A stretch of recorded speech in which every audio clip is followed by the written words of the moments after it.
एक नगर में एक धनी व्यक्ति रहता था जिसके जीवन में हर सुख सुविधा थी। वह ईश्वर की कृपा से सभी चीजों में पूर्णता का आनंद ले रहा था। उसके जीवन में 4 पत्नियां थीं और हर पत्नी से उसका एक विशेष संबंध था। उसकी चौथी पत्नी, जिसे वह सबसे ज्यादा प्यार करता था, उसे वह हर संभव खुशी देने की कोशिश करता, उसे हमेशा सजाए रखने और कीमती उपहार देने में वह कोई कसर नहीं छोड़ता। उसकी तीसरी पत्नी, जिसके साथ वह सम्मानित महसूस करता था, उसके गर्व का कारण थी। जब वह तीसरी पत्नी के साथ होता तो उसके आत्मसम्मान में वृद्धि होती। हालांकि वह हमेशा चिंतित रहता था कि कहीं तीसरी पत्नी उसे छोड़ न दे। दूसरी पत्नी, जो बहुत समझदार थी, उसकी सलाह के लिए हमेशा उसकी मदद करती। वह किसी भी समस्या के समाधान के लिए दूसरी पत्नी के पास जाता था क्योंकि उसे लगता था कि वह सबसे अच्छी सलाहकार है। लेकिन उसकी पहली पत्नी, जो हमेशा उसकी सेवा करती थी, के प्रति उसका कोई विशेष प्रेम नहीं था। पहली पत्नी उसे हमेशा प्रोत्साहित करती थी और हर बुरे काम को रोकने की कोशिश करती थी।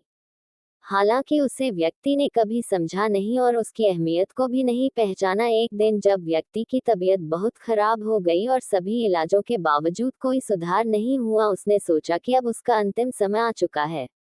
उसने अपनी चारों पत्नियों को अपने पास बुलाया। सबसे पहले उसने अपनी चौथी पत्नी से पूछा, मेरे अंतिम समय में क्या तुम मेरे साथ चलोगी? चौथी पत्नी ने नकारात्मक उत्तर दिया, जिससे वह बहुत दुखी हुआ। फिर उसने अपनी तीसरी पत्नी से वही प्रश्न पूछा। तीसरी पत्नी ने कहा, नहीं, मैं तुम्हारे साथ नहीं चल सकती, मैं तुम्हारे जाने के बाद किसी और से विवाह कर लूंगी। यह सुनकर उसके हृदय में और भी दुख भर गया। अब उसने अपनी दूसरी पत्नी से पूछा, क्या तुम मेरे साथ चलोगी? दूसरी पत्नी ने उत्तर दिया, मैं केवल तुम्हारा अंतिम संस्कार कर सकती हूँ, मेरे साथ नहीं जा सकती। अब तक व्यक्ति का दुख चरम पर पहुंच चुका था। अंत में उसने अपनी पहली पत्नी से पूछा, क्या तुम मेरे साथ चलोगी? पहली पत्नी ने उत्तर दिया, मैं तुम्हारे साथ चलूंगी क्योंकि मैं हमेशा तुम्हारे साथ रही हूँ। ये सुनकर व्यक्ति को राहत मिली, लेकिन उसने ये भी महसूस किया कि अब तक उसने अपनी पहली पत्नी की अहमियत को समझा नहीं था। दोस्तों, हमारे जीवन में 4 पत्नियां प्रतीक हैं। चौथी पत्नी हमारा शरीर, जिसे हम सबसे ज्यादा प्यार करते हैं, सजाते हैं और समय खर्च करते हैं, लेकिन मरते वक्त ये हमारे साथ नहीं जाता। तीसरी पत्नी